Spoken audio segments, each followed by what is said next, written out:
In this video, I'll show how the cuts and also the trusts are laid out in the introduction of the Anonimo Bolognese. So basically the first thing you need to know is that the sword has two edges. The one facing away from you is called the true edge, or filo dritto, and the one facing towards you is called the false edge, or filo falso. The function of these two edges differs slightly. The true edge is obviously used to hit people with, and also to parry, but the false edge is mainly used for parrying, and then sometimes wounding the opponent's hands and arms. Let's dive straight into the principal strikes of the sword. And I say strikes because these are not only cuts, but there is a trust among these as well. So the first of the 5 principal strikes is the mandritto. And the mandritto is basically any cut coming from the right side. And the line of that cut is defined as being from the ear to the opposite knee. So in most basic form, it's just a cut done from the right side. It could also be horizontal, it could be rising. All of these are mandritti. But most likely it refers to just simply a downwards diagonal cut like that.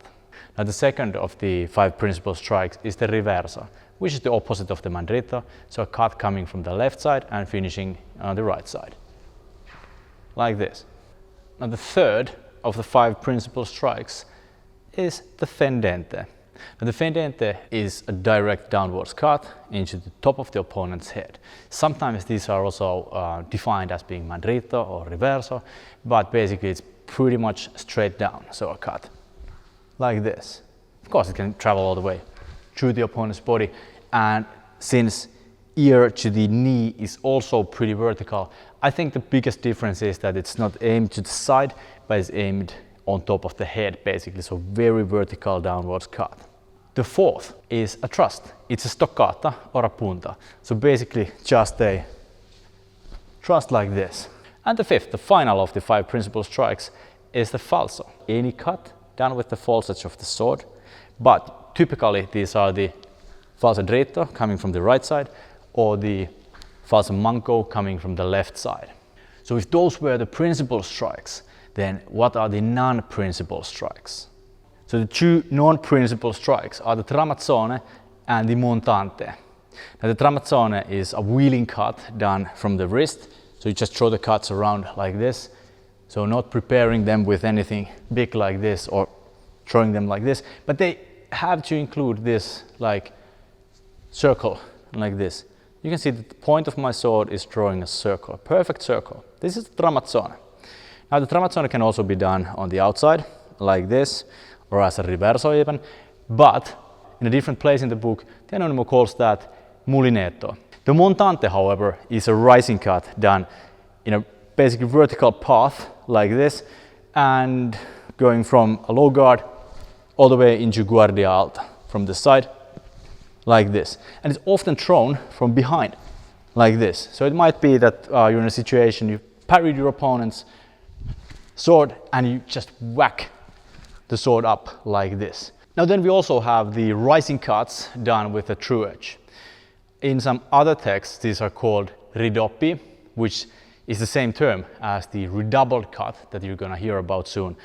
But the Anonimo basically just calls them mandritto or roverso sotto insuso.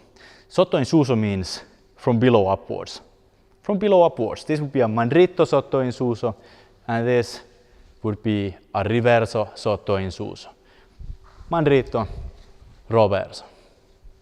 Now even if the stoccata was mentioned among the principal strikes, the Anonimo gives the trusts a separate chapter. The first one is the stoccata trivellata. Now stoccata we already had in the section on the 5 principal strikes, but here it's specified as stoccata trivellata. Trivellata, trivellare means to drill. So probably there is a turning action. So I believe that the stoccata trivellata is done by taking the hand to either side like this. It's basically almost like a winding thrust, but not higher than the shoulder. And the reason why I don't want you to take it higher than the shoulder is that we also have the imbroccata, which is the next of these thrusts. And the imbroccata is a downwards thrust, basically from here, from guardia lioncorno, like this, finishing into porta di ferro stretta or porta di ferro larga, or maybe even porta di ferro larga done this way, because there are places in the text where you use that kind of action. And the third one is imbrocata riversa. Now this is really cool because it's the same thing as the imbrocata but done on the other side. So you take your sword here and you thrust from this position. So this is only really defined by the Anonimo. The fourth of these thrusts is the la ferma punta, sometimes also called punta ferma, which at least to me is easier to say. Now this is defined as a thrust that is done without moving the wrist. So I believe what happens is that the arm is already fixed and you drive the thrust in with a step. So extension, thrust, extension, thrust, extension, thrust. So when you're making these cuts, you should always follow with these turns. So you have a mezza volta di mano, which is just this, or maybe with a slight turn of the body. This would be with the mezza volta di persona as well, like this. So when you're making cuts, there's always a turn involved. And even with a step, you turn your entire body with these cuts, be it full cuts or be it half cuts. And this is also the effect of the full tempo and the half tempo. A full cut, a full tempo. A half cut, a half tempo. Half a step, half a cut. Full step, full cut. So there are three categories of cuts: the full cuts, the half cuts, and the redoubled cuts that don't finish in a guard, but they keep on moving. So basically your tramazzoni, your mulinetti, they are usually redoubled strikes. So this pretty much concludes our discussion on the cuts as they are laid out in the introduction of the Anonimo Bolognese. So I suggest, if you can read Italian, get the printed transcription and start working from that. But if you have to rely on English translations, I suggest you go to anonimo.marozzo.com and you enroll into my translation project. Thank you for watching.